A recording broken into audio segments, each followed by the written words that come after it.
Welcome to Heartglow CEO, where high achievers evolve into purpose-driven powerhouses. I'm Casey Rossi, your integrative leadership coach.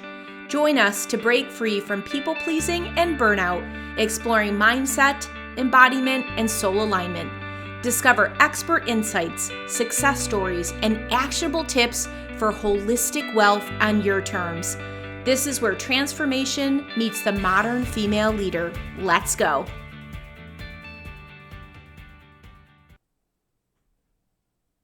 Do you ever feel like you're doing all the right things, reading the right books, listening to the right podcasts, but still feel off?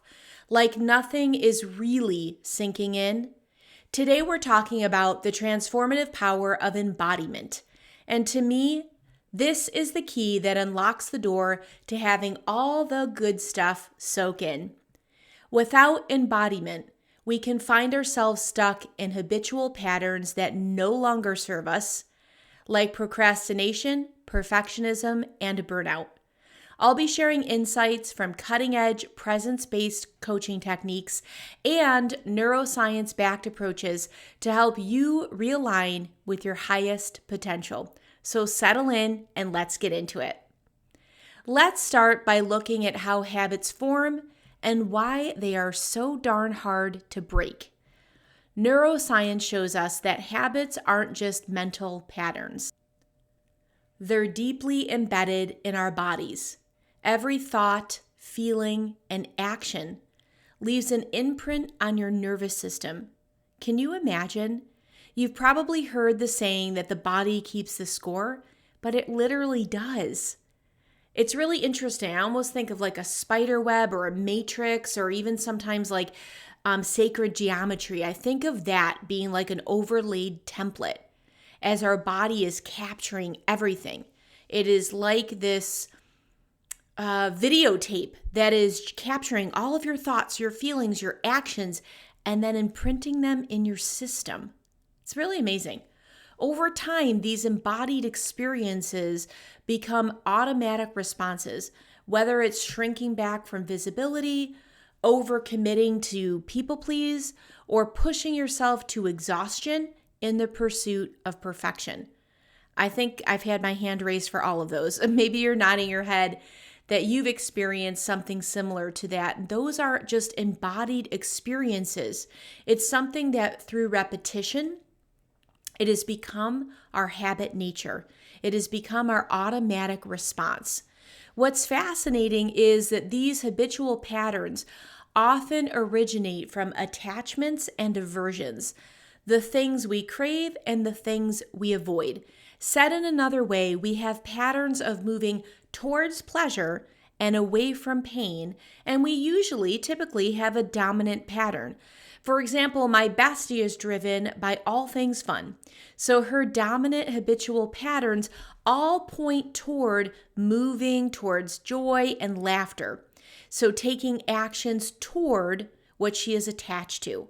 My partner, on the flip side, is more driven by moving away from pain, and his habit nature and setup, they're both geared towards aversions, taking action to avoid what he doesn't want. So it's really interesting. Which one do you think you favor? Habits driven by attachment or aversions? Or do you see you have a combination of both of them? By bringing mindful awareness to these embodied responses, we can start to make conscious choices rather than acting on autopilot. And I know because you're listening to this, autonomy and sovereignty are very important to you. They're very important to me as well. So to me, this is very exciting that we are learning something that's going to propagate choice. I love that. So let's look at an example. Imagine you're preparing for a high-stakes presentation. Instead of focusing on your message, you find yourself scrolling through endless research, doubting whether you know enough. That's your habit of seeking external validation playing out. That's what's happening in real time, so to speak. The interesting thing is, and what I'm really interested in, is presence-based coaching invites us to pause, notice what's happening in the body, and choose differently. you've heard me say before, how do we incorporate things from the chin down in our life, in our decisions? Because many of us have been living from chin up, which is just all our head, overthinking or ruminating or relying predominantly from our mental realm. The cool thing about presence-based coaching is it brings in your whole soma. It looks at the terrain of your body, which makes complete sense when you start to go back to thinking about those webs that neuroscience has proven. They are not just mental patterns. So we are actually doing ourselves a disservice when we're only focused on chin up and not incorporating the rest of the body. It's really not even a 1/3, 2/3 ratio. So for simple math, we can say that. If you're only living in your mind, you are missing out on 2/3 of your body's information. Your cellular data that's been keeping the score without you even knowing. It's kind of like your heartbeat. It's going on whether you're aware of it or not, whether you subscribe to that or not. It's science, so it's happening. Presence-based coaching was developed by Doug Silsby. I learned about this style of coaching since he's passed. He passed in 2018, but I learned about this style of coaching through principal and senior faculty member Bibi Hansen. And she's got such a beautiful, grounded, direct way of teaching this, where you really have this opportunity or this encouragement to test it out. That's so much a part of what I try to invite, even on this podcast. The invitation is don't just listen to these words and have it be edutainment, but bring it into your life, bring it into your world, embody it, take action. And that's what makes presence-based coaching different from other coaching modalities. But let's break it down even further. So, number one, there's this embodied awareness. Traditional coaching often focuses solely on the cognitive strategies, our SMART goals, even the mindset cascade, which I often have shared, which is changing your thoughts to change your behavior. There's value in that. And presence-based coaching integrates the body as a key source of wisdom. This approach recognizes that your body holds patterns and stories that your mind might not even be aware of. And it's really interesting, like if you're someone that goes through social media and is just so attracted and drawn in by people's reels and stories, this will be really helpful for you to think of as a metaphor, because those are little snippets of data. They are the highlight reel of that person's life, and you can get a whole sense and sensibility of what they're going through. But imagine if your system, your nervous system, your body, your soma is actually doing play-by-play bits and stories of your patterns. This is happening, and this really contributes to our shape. The way that we are holding patterns, trauma, stories, mental plays, we're holding them all in our system. So really interesting. Number two is our nervous system regulation. Research from the HeartMath Institute shows that when you regulate your nervous system, you can access higher states of creativity, problem solving, and emotional resilience. Think about that. How would it feel to you if you had more creativity, where you didn't just get stuck or feel like, oh man, I'm looking at this blank screen and I have no idea. Problem solving. I see this as one of the top challenges that my leaders face is the second guessing, the lack of confidence, the inability to make fast confident decisions.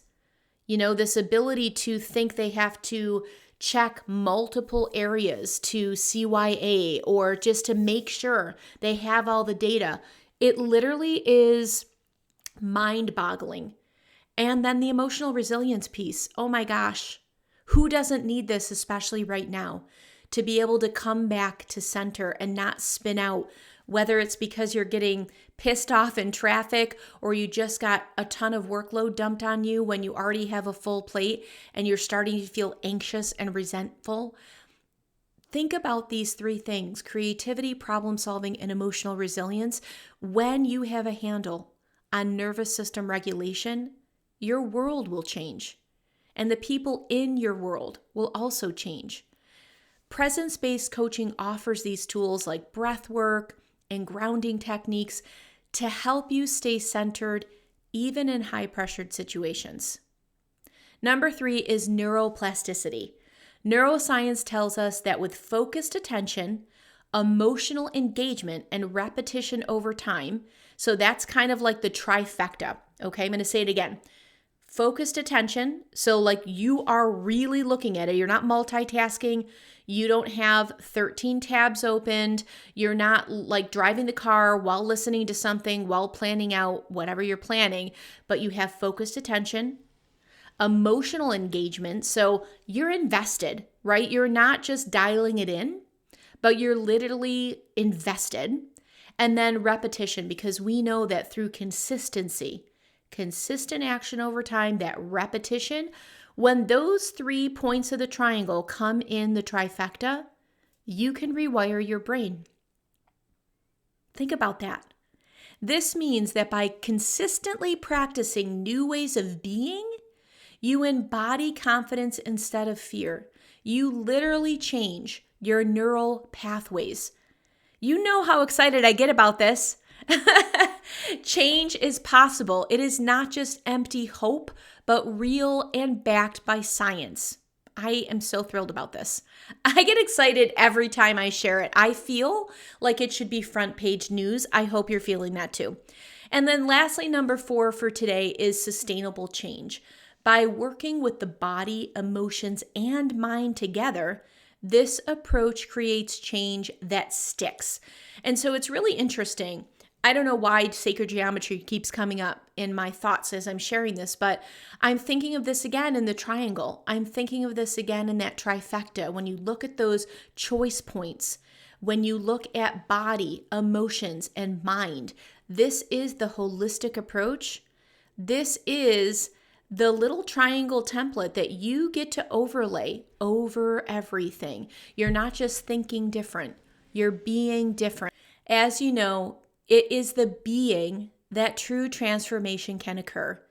We can pack our minds solid with content, but if it never gets implemented, then what was the point?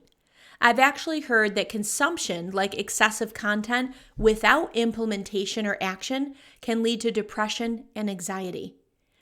It makes sense when you think of things in their cyclical nature. What comes in must go out, whether that's in eating and eliminating from the physical body standpoint.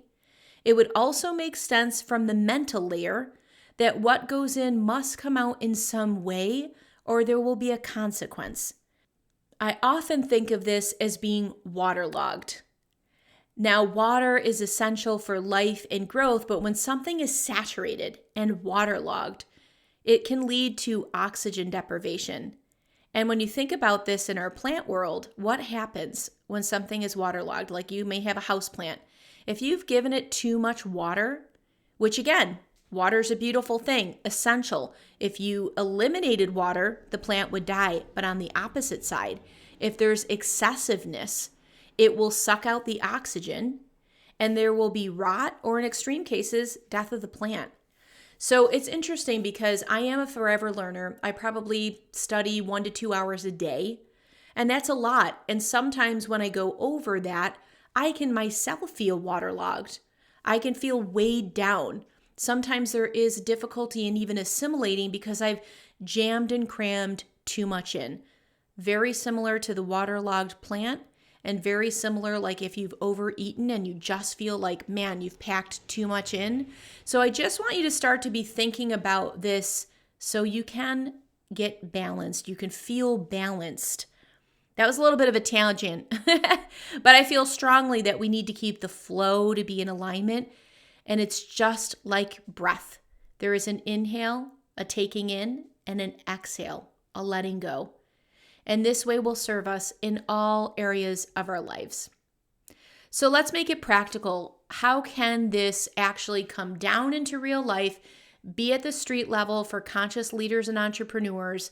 There's really 2 simple steps that you can take away and start implementing and bring that awareness in. The very first one is notice and name your patterns. Start by observing your body's cues. Are your shoulders tense? Is your breath shallow? These are signals that a habitual pattern might be at play. It's really interesting, actually, now that you've had this information, like you can have the spark of awareness, I invite you to even go to the grocery store and sit in your car and watch the people coming out of the store and look at their habit nature. Watch how their body is holding the habitual pattern. I find it really fascinating. There's a habit of walking in a certain way. There's a habit of posture. Sometimes they're leaning forward or slunching. There's a habit sometimes even when you're watching people where they will just hold one shoulder higher to their ear, and that's kind of become this lock-in for them. Simply noticing your own patterns and your body's cues and naming it will be a game changer for you. It brings you back into the present picture where your life isn't just happening to you, but you are an active character in your role.